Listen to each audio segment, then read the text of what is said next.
కేసీఆర్ దగ్గర బిడ్డైనా కొడుకైనా ఎవరైనా అంతే పార్టీని ధిక్కరిస్తే సస్పెండ్ చేయవలసిందే.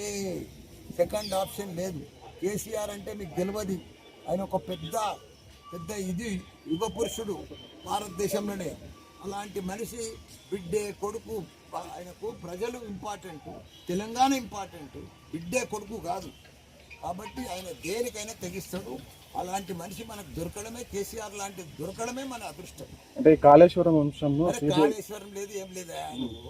3 లక్షల మెట్రిక్ టన్నుల ధాన్యం పండించిన ఘనత కేసీఆర్ దయా. వీళ్ళేంది అంతా 3D సినిమాలు ఇక్కడ డ్రామాలు ఆడుకుంటా కాళేశ్వరం అని కూలిపోయిందని అదని, ఇదంతా బక్వాసే. ఏంది అది కేసీఆర్ అంటే? ఓ చరిత్ర, ఒక హిస్టరీ. భారతదేశంలో తెలంగాణలో ఒక ఆదర్శ రాష్ట్రంగా తీసుకుపోయాడు. ప్రపంచమంతా ఎదురు చూసింది కేటీఆర్ కోసం, కేసీఆర్ కోసం. అలాంటి మనుషులను పట్టుకొని కాళేశ్వరం అని, కేసు అని, సిబిఐ అని, ఏంటి అది? అది కరెక్ట్ కాదు. ఇట్లా చేస్తే ఈ సిబిఐలు, ఈ కేసులు ఇవన్నీ కూడా ఆయన అద్రగణం చేస్తే ఏ సీఎం కూడా పనిచేయలేడు.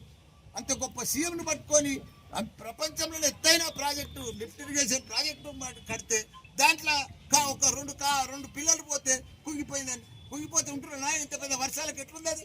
కాళేశ్వరం కుంగిపోయిందా, కూలిపోయిందా? దాన్ని పట్టుకొని కాళేశ్వరం అనుకుంటా దాన్ని రకరకాల ఇబ్బంది పెట్టి ప్రజలకు నీళ్ళు ఇవ్వకుండా. కేసీఆర్ కుటుంబంలోనే ఇంత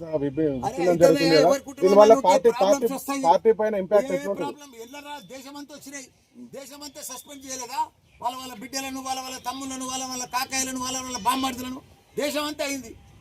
ఇది కొత్తగానా సస్పెండ్ చేసేది? ఎవరైనా పార్టీకి ధిక్కరిస్తే సస్పెండ్ చేస్తారు. చూసుకుంటే కూర్చుంటారా?